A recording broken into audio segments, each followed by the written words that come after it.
நேரத்தை வீணடிக்கத நிறுத்திட்டு உங்க இலக்குகளை அடைய ஒரு அறிவியல் பூர்வமான வழி இருக்கு. அத பத்தி தான் பார்க்க போறோம்.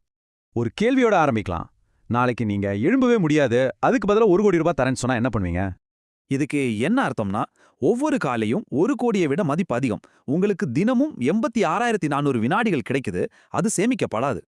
ஆனா நாம என்ன பண்றோம்? இந்த விலை மதிப்பில்லாத நேரத்தை தான் வீணடிக்கிறோம். அதுக்கு 2 பெரிய காரணம் இருக்கு.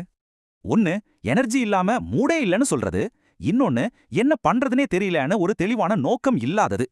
நம்மள நிறைய பேர் செய்ய வேண்டியவை பட்டியல தான் நம்பி இருக்கோம். ஆனா அதுவே சில சமயம் பிரச்சனையை பெருசாக்கிடும். எப்படின்னு பாப்போம். ஒரு பெரிய பட்டியல் குழப்பமா இருக்கும், எது முக்கியம்னே தெரியாது. ஆனா ஒரு கேலண்டர் உங்களுக்கு தெளிவான ஒரு திட்டத்தை கொடுக்கும்.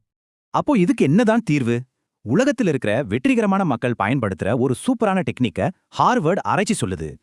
அதுதான் டைம் பாக்ஸிங். அதாவது ஒவ்வொரு வேலைக்கும் இவ்வளவுதான் குறிப்பிட்ட நேரத்தை உங்க கேலண்டர்ல ஒதுக்குறது. இங்க முக்கியமான விஷயம் என்னன்னா, ஓய்வு நேரம் கிடைக்கும்னு காத்துட்டு இருக்காம உங்க நேரத்தை நீங்களே முக்கியமான வேலைகளால நிரப்புறீங்க. எலான் மஸ்க், வாரன் பஃபெட் மாதிரியான ஆட்கள் இப்படிதான் வாழ்றாங்க. அவங்க கேலண்டர்ல ஒவ்வொரு நிமிஷமும் ஒரு நோக்கத்தோட இருக்கும். டைம் பாக்ஸிங் ஒரு பவர்ஃபுல் டூல் தான். ஆனா அது சரியா வேலை செய்ய உங்க இலக்குகளுக்கு ஒரு சரியான கட்டமைப்பு வேணும்.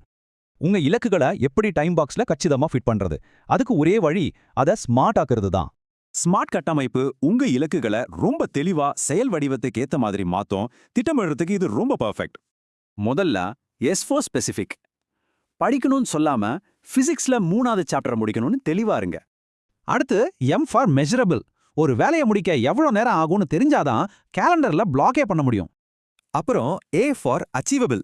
உங்க இலக்கு நீங்க ஒதுக்குற நேரத்துக்குள்ள முடிக்கக்கூடியதா இருக்கணும். அதுதான் யதார்த்தம். அடுத்து ஆர் ஃபார் ரெலவெண்ட். இந்த இலக்கு உண்மையிலேயே உங்களுக்கு முக்கியமானதா இருக்கணும், அப்பதான் தள்ளி போடாம செய்வீங்க. கடைசியா டி ஃபார் டைம் பவுண்ட்.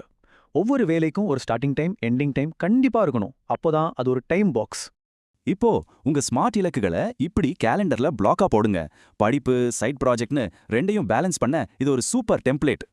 முக்கியமான வேலைகளை குறிப்பா காலையில முதல்ல ஷெட்யூல் பண்ணுங்க. இதனால டிஸ்ட்ராக்ஷன்ஸ்ல இருந்து உங்க கவனத்தை பாதுகாக்கலாம். இதை ஞாபகம் வச்சுக்கோங்க. உங்க ஷெட்யூலை நீங்க கண்ட்ரோல் பண்ண ஆரம்பிச்சிட்டாலே உங்க பெரிய லட்சியங்களை அடையிறதுக்கான முதல் படி எடுத்து வச்சிட்டீங்க. சரி, நீங்க முதல்ல டைம் பாக்ஸ் பண்ண போற முக்கியமான வேலை எது? உங்க ப்ரொடக்டிவிட்டியோட அடுத்த லெவல் இப்ப ஆரம்பிக்குது.